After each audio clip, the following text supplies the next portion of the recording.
नमस्कार, आप सभी का स्वागत है हमारे चैनल पर। आप देख रहे हैं खबरें फटाफट। तो चलिए आपके लिए लेकर हाजिर हूँ कुछ गर्मा गर्म खबरें आपकी सुबह की इस चाय की चुस्कियों के लिए। तो चलिए, आप तो जानते ही हैं कि देश में हाल फिलहाल में कैसा माहौल चल रहा है। न सिर्फ हमारे देश बल्कि पूरी दुनिया में ही कोरोना महामारी ने कहर मचा कर रखा है और सभी का चिंता का विषय है कोरोना वायरस की वैक्सीन। और सभी अपनी अपनी तरफ से पुरजोर कोशिश कर रहे हैं एक वैक्सीन देने के लिए पूरी दुनिया को। इसके अलावा अमेरिका में चुनाव का माहौल है तो ट्रंप लगातार खुद को बेहतर साबित करने की कोशिशों में लगे हैं और बता रहे हैं कि वो वैक्सीन लेकर आ रहे हैं और जो बाकी के लोग हैं वो सिर्फ आपको लॉकडाउन का ही सोल्यूशन दे सकते हैं। इसके अलावा सीमा पर हमारे देश के जो हालचाल है वो भी काफी चिंता का विषय है। इसके अलावा हमारे देश के प्रधानमंत्री नरेंद्र मोदी भी कई बड़ी योजनाओं का ऐलान कर रहे हैं और इन सब के अलावा भी ऐसी कई बड़ी खबरें हैं जिनकी सही और सटीक जानकारी हम आपको आगे इस वीडियो में देंगे। लेकिन उसके लिए आपको इस वीडियो के साथ अंत तक बने रहना होगा।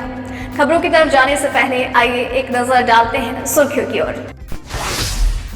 मोदी सरकार किसानों को दे रही है 2000 रुपए, ऐसे करे अप्लाई।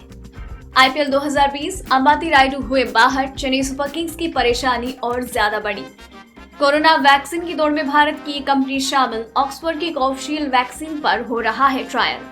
वैज्ञानिकों ने किया दावा, अगर आपको पहले कभी हो चुकी है ये बीमारी तो आपका कुछ नहीं बिगाड़ पाएगा कोरोना।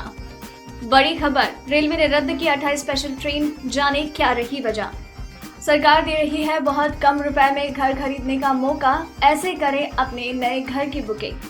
किसानों के लिए बड़ी खुशखबरी, किसानों को अब हर साल मिलेंगे 10,000 रुपए, ऐसे उठाएं फायदा। जी हाँ दोस्तों, ऐसी और भी कई खबरें और अपडेट्स निकलकर सामने आ रही है जिनकी सही और सटीक जानकारी हम आपको आगे इस वीडियो में देंगे। लेकिन इससे पहले कि हम खबरों की ओर बढ़े, आपसे एक छोटी सी रिक्वेस्ट है। इस वीडियो को बनाने में मुझे बहुत मेहनत लगती है और आप बड़ी ही मेहनत और सब्र के साथ इस वीडियो को अंत तक देखते हैं, आपका प्यार हमारे साथ बरकरार रखते हैं, उसका हम तहे दिल से शुक्रिया अदा करते हैं। आप बस अपना यही प्यार और सपोर्ट हमारे साथ बरकरार रखिए और हम आपके लिए इसी तरह से मेहनत करते रहेंगे, आप तक लगातार खबरें पहुँचाते रहेंगे। बस उसके लिए आप हमें मोटिवेट करते रहिए और मोटिवेशन के लिए वीडियो पर एक लाइक जरूर कीजिए और अपने विचार भी शेयर कीजिए कि आप क्या कुछ नया और खास चाहते हैं इस वीडियो में। तो चलिए अब खबरों की ओर रुख करते हैं। देश में लगातार 22वें दिन 1000 से ज्यादा लोगों की मौत हुई। अब तक कोरोना से संक्रमित 91,000 लोगों की जान जा चुकी है। देश में पिछले 24 घंटों में 86,508 नए मामले सामने आए, 1129 लोगों की जान भी चली गई। अच्छी खबर ये है कि 24 घंटे में 87,374 मरीज ठीक भी हुए। स्वास्थ्य मंत्रालय के ताजा आंकड़ों के अनुसार देश में अब तक कुल कोरोना संक्रमितों की संख्या 57,32,000 हो गई है। इनमें से 91,149 लोगों की मौत हो गई है। एक्टिव केस की संख्या घटकर 9,66,000 हो गई और 46,74,000 लोग ठीक हो गए हैं। चलिए बढ़ते हैं अब अगली खबर की ओर।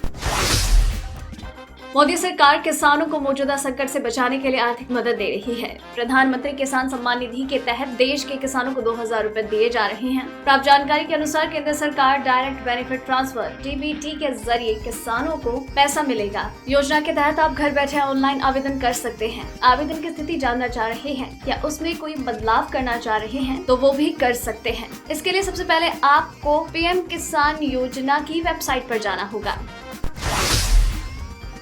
चीन ने अब चली है नई चाल, जिसके तहत उसने अंतरिक्ष में सैटेलाइट बोर्ड छेड़ने की मुहिम शुरू कर दी है। अगर ऐसा होता है तो चीन दुश्मन देश के सैटेलाइट को उड़ाकर उसके फोन, इंटरनेट, टीवी, रेडियो आदि को तुरंत बंद कर सकता है। इतना ही नहीं बल्कि मौसम, शिक्षा और बहुत सारी चीजों पर इसका असर होगा। चीन की तरफ से भारत के लिए साइबर हमले चिंता की बात है, खासतौर से तब जब चीन के साथ सीमा पर बेहद तनावपूर्ण स्थिति है। हाल ही में एक अमेरिकी थिंक टैंक की रिपोर्ट आई है जिसमें कहा गया है कि चीन ने भारतीय सैटेलाइट पर कई बार हमले किए हैं। ये हमले सैटेलाइट नष्ट करने के लिए नहीं बल्कि इसका कंट्रोल हासिल करने के लिए किए गए हैं। चलिए बढ़ते हैं अब अगली खबर की ओर।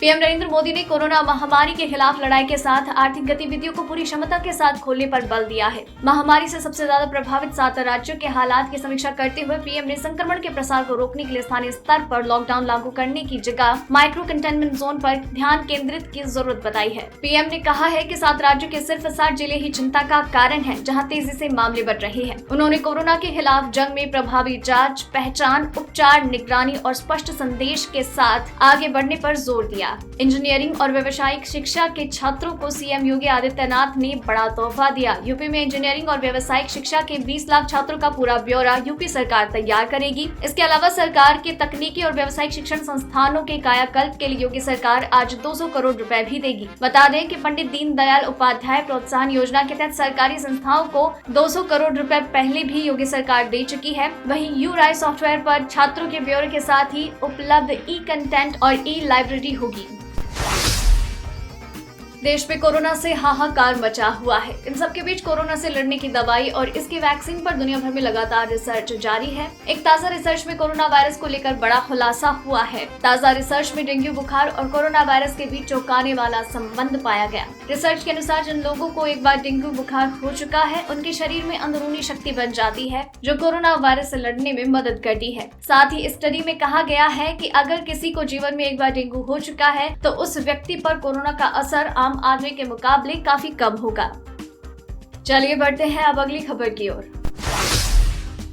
पुणे आधारित सीरम इंस्टीट्यूट ऑफ इंडिया अमेरिकी बायोटेक कंपनी कोडाजेनिक्स की संभावित कोरोना रोधी वैक्सीन पर भी काम कर रही है। कोडाजेनिक्स की वैक्सीन का जानवरों पर ट्रायल पूरा हो चुका है। इंसानों पर नस्ल आधारित इस टीके का परीक्षण दिसंबर से ब्रिटेन में शुरू किया जाएगा। कोडाजेनिक्स के मुख्य कार्यकारी अधिकारी डॉक्टर रॉबर्ट कॉलमन की ओर से जारी बयान में ये जानकारी दी गई है। अमेरिकी बायोटेक कंपनी की वैक्सीन को CDX005 नाम दिया गया है। कोविड वैक्सीन की दौड़ में शामिल दुनिया की तमाम कंपनियों से कोडाजेनिक्स की वैक्सीन का फॉर्मूला अलग है। ये नासल वैक्सीन है जो टीके के रूप में नहीं बल्कि ड्रॉप के रूप में लोगों को दिया जाएगा।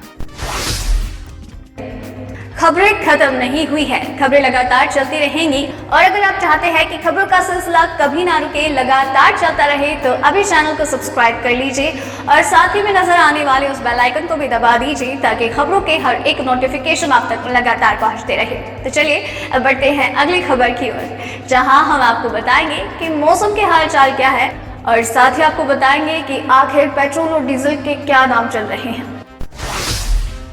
मॉनसून खत्म होने ही वाला है, लेकिन जाते जाते भी कई जगहों पर बारिश की बौछार गिरा रहा है। वहीं राष्ट्रीय राजधानी दिल्ली में बादल छाने के साथ ही हल्की बारिश का पूर्वानुमान मौसम विभाग ने जताया। अगले 24 घंटों के दौरान झारखंड, उत्तर प्रदेश, बिहार में वर्षा की संभावना है। मौसम विभाग ने हिमाचल प्रदेश, उत्तराखंड, दिल्ली के कुछ हिस्सों के अलावा झारखंड, ओडिशा, तमिलनाडु समेत देश के अन्य भागों में हल्की से मध्यम दर्जे की बारिश की संभावना जताई। वहीं बिहार और उत्तर प्रदेश की कुछ जगहों में भी हल्की बारिश की संभावना है। विभाग के अनुसार असम और मेघालय के भी कुछ हिस्सों में 23 और 24 सितंबर को भारी बारिश की संभावना जताई गई है।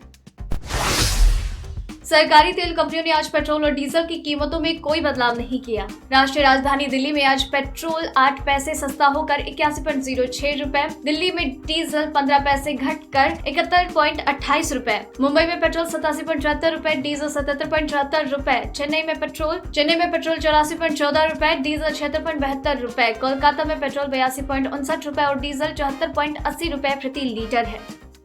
चलिए बढ़ते हैं अब अगली खबर की ओर। 25 सितंबर से दिल्ली कैपिटल्स के साथ भिड़ने जा रही चेन्नई सुपर किंग्स की मुश्किलें बढ़ गई हैं। टीम के स्टार बल्लेबाज अंबाती रायडू दिल्ली कैपिटल्स के खिलाफ मुकाबले में नहीं खेलेंगे। सीएसके के मैनेजमेंट की तरफ से रायडू के मैच से बाहर होने की जानकारी दी गई। पहले मैच के हीरो रायडू राजस्थान रॉयल्स के खिलाफ मैच में भी नहीं खेल पाए थे और सीएसके को इस मुकाबले में 16 रन से हार का सामना करना पड़ा था। सीएसके के सीईओ ने रायडू की चोट को ज्यादा गंभीर नहीं बताया। उन्होंने कहा, रायडू हैमस्ट्रिंग इंजरी से जूझ रहे हैं पर उनका एक और मैच नहीं खेलना तय है। हाँ, इसके बाद रायडू पूरी तरह से खेलने के लिए तैयार होंगे। बॉलीवुड में ड्रग्स को लेकर कई नाम सामने आ रहे हैं, जिनमें सारा अली खान, रकुलप्रीत सिंह, दिया मिर्जा और दीपिका पादुकोण के बाद अब सलमान खान का भी नाम सामने आया है, जिसके बाद सलमान खान की लीगल टीम एक्टिव हो गई है और आधिकारिक रूप से बयान जारी किया, जिसमें लिखा गया है, सलमान खान या उनके सहयोगियों की कॉन में किसी भी तरह की कोई हिस्सेदारी नहीं है। एक रिपोर्ट के अनुसार एनसीबी अब इस बात की जाँच कर रही है कि कॉन कंपनी में किस किस का पैसा लगा हुआ है। इस जाँच में कई बड़े नाम सामने आ रहे हैं। बढ़ते हैं अब अगली खबर की ओर। कर्मचारी राज्य बीमा निगम की अटल बीमित व्यक्ति कल्याण योजना के तहत नौकरी जाने पर सरकार की तरफ से भत्ता दिया जाता है। अगर आप प्राइवेट सेक्टर में नौकरी करते हैं और आपकी कंपनी पीएफ या ईएसआई हर महीने आपको वेतन से काट लेती है तो आपको इस योजना का लाभ मिलेगा, लेकिन लाभ पाने के लिए योजना में आपका रजिस्ट्रेशन जरूरी है। सरकार ने हाल ही में एम्प्लॉय स्टेट इंश्योरेंस एक्ट के तहत अटल बीमित व्यक्ति कल्याण योजना की अवधि को 30 जून 2021 के लिए बढ़ाने का ऐलान किया। इस योजना के तहत केंद्र सरकार ने पेमेंट को भी नोटिफाई कर दिया है। इसके बाद 31 दिसंबर 2020 तक कुछ ढील के साथ सब्सक्राइबर्स को 50% बेरोजगारी लाभ दिया जाएगा। अब ईएसआईसी की वेबसाइट पर जाकर अटल बीमित व्यक्ति कल्याण योजना का फॉर्म डाउनलोड कर सकते हैं और फॉर्म डाउनलोड करने के लिए आपको ईएसआईसी की वेबसाइट पर जाना होगा। केंद्र सरकार पीएम किसान सम्मान निधि योजना के तहत किसानों को हर साल 6,000 रुपए उनके खाते में भेज रही है। इसी कड़ी में अब मध्य प्रदेश सरकार ने भी किसानों को बड़ा तोहफा दिया। अब राज्य सरकार भी इस योजना के तहत किसानों को 4,000 रुपए सालाना देगी। यानी मध्य प्रदेश के किसानों को पीएम किसान सम्मान निधि योजना के तहत 10,000 रुपए की राशि मिलेगी। मुख्यमंत्री शिवराज सिंह चौहान ने घोषणा करते हुए कहा कि मुख्यमंत्री किसान सम्मान निधि योजना के तहत किसानों को पहली किस्त देने की शुरुआत पंडित दीनदयाल उपाध्याय के जन्मदिन पर होगी। पंजाब में कृषि विधेयकों के विरोध में किसान आंदोलित है। किसान संगठनों ने पंजाब बंद का ऐलान किया है। इसका असर रेल नेटवर्क पर भी पड़ा। फिरोजपुर मंडल रेल ने किसान आंदोलन को देखते हुए 28 स्पेशल ट्रेन को रद्द करने का निर्णय लिया। फिरोजपुर रेल मंडल प्रबंधक राजेश अग्रवाल ने कहा कि किसानों ने 24 से 26 सितंबर के बीच ट्रेन रोकने का ऐलान किया। उन्होंने कहा कि कोरोना महामारी के कारण नियमित यात्री ट्रेनों का संचालन बंद है, लेकिन 14 जोड़ी स्पेशल ट्रेन का संचालन हो रहा है। बुधवार को फिरोजपुर रेल मंडल कार्यालय में अधिकारियों की बैठक हुई। अगर आप पहली बार घर खरीदने जा रहे हैं तो आपके लिए खुशखबरी है। प्रधानमंत्री आवास योजना के लिए सरकार ने सब्सिडी योजना आगे बढ़ा दी है, लेकिन आपको बता दें कि इस बुकिंग के तहत उन्हीं को घर दिए जाएंगी जिनकी सालाना कमाई 3 लाख रुपए से कम है। राज्य के गरीबों को केवल 3,50,000 रुपए में घर मिलेंगे। इस घर की असली कीमत 15 लाख रुपए के आसपास है। इस योजना के तहत गरीब लोगों को मिलने वाले घर का कारपेट एरिया 22.77 वर्ग मीटर और सुपर एरिया 34.07 वर्ग मीटर होगा। आवेदन करने के लिए आप सरकार की आधिकारिक वेबसाइट pmaymis.gov.in पर जाकर आवेदन कर सकते हैं। तो दोस्तों, आज की इस वीडियो में बस इतना ही। खबरों का ये सिलसिला लगातार जारी रहेगा। इसके लिए चैनल के साथ बने रहिए, चैनल को सब्सक्राइब कर लीजिए और अगर आपने वीडियो पूरा देखा है देन मेक श्योर कि आप अपने विचार हमें नीचे जरूर बताएं और अपना नाम भी मेंशन करें। धन्यवाद।